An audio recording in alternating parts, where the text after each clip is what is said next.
So guys, welcome back to our YouTube channel. Ito nga pala tayo sa NBI.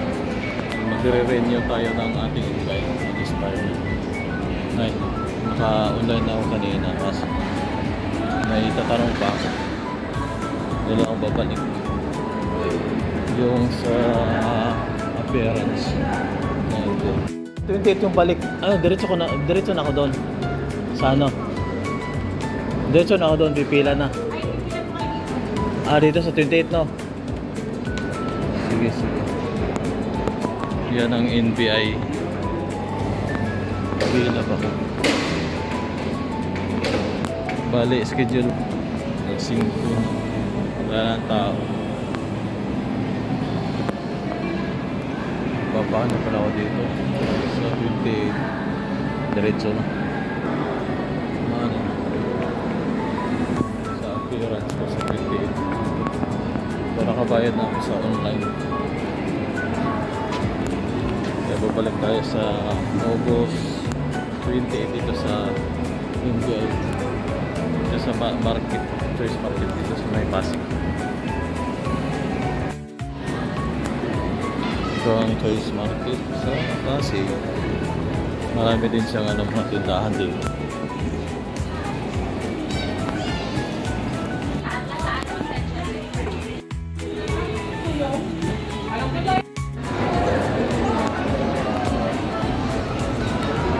Tayo.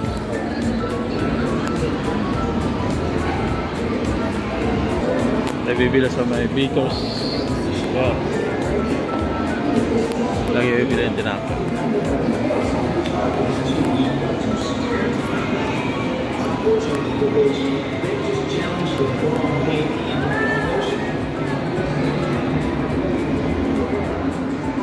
Pwede daw.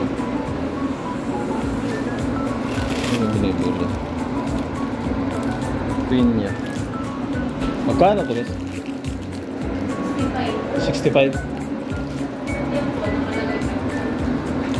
At 56. Ba't 56? 56 lang, miss. Hindi 65.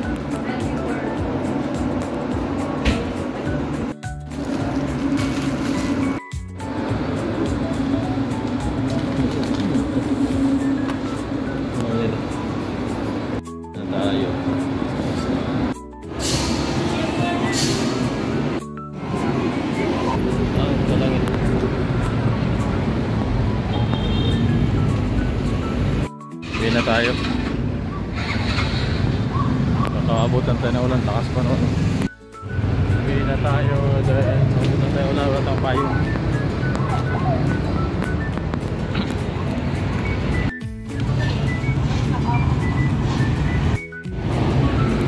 Ang tulay ng floodway. Tawag sasakyan.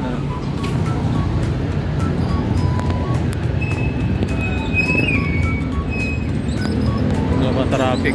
Mamaya. Ayun. Ride muna tayo.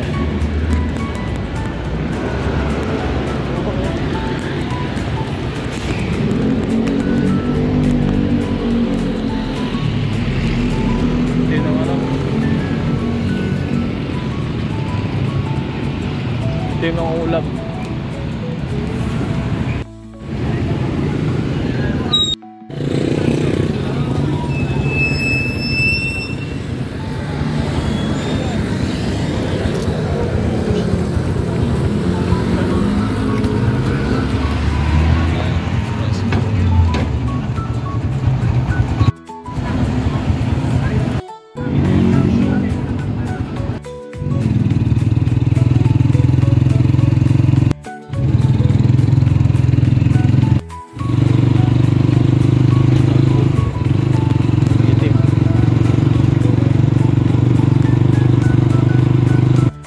Hello guys, welcome back. Andito na tayo sa bahay guys. Kanina pumunta tayo ng NBI at nagpa-renew tayo ng NBI. Pero hindi pa tayo na-renew guys dahil iba na ang tatakaran ngayon sa pagre-renew ng NBI. Kasi dito lang ako malapit sa amin sa may choice market sa may floodway. Tapos ang estilo, ang ano pa lang ngayon, ang procedure pa lang ngayon ay magpa-online ka muna doon sa kanila. O kaya dito sa bahay, kung may computer ka, pwede ka mag-online. Pero nandun na ako, mayroon doon computer shop. So doon na ako nag-ano guys. May nag-online doon kaya doon ako nagpa-online at nagbayad ako ng 75 pesos.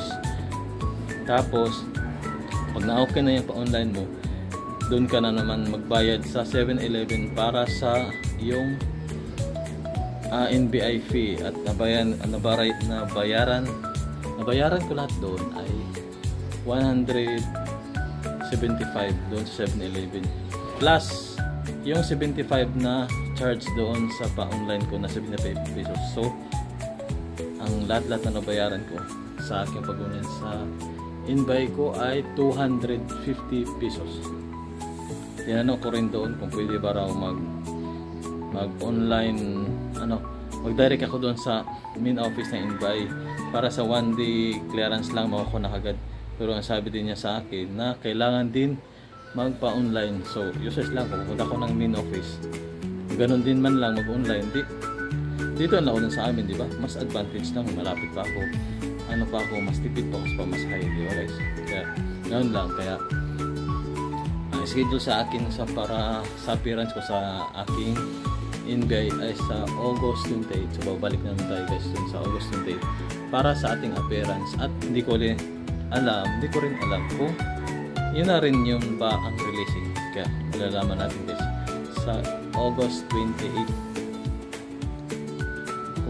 makukuha na ba natin direct yung ating InBuy. Pero sa naalala ko, parang ako makukuha na kagad. Yun lang, hindi ko sure. Tingnan na natin. Kaya, yun lang guys ang ating video ngayon. Nagpa-renew tayo ng NBI natin dahil kailangan natin ang InBuy sa ating trabaho. Ayan guys. Yun lang. Salamat. Yan lang ating video ngayon.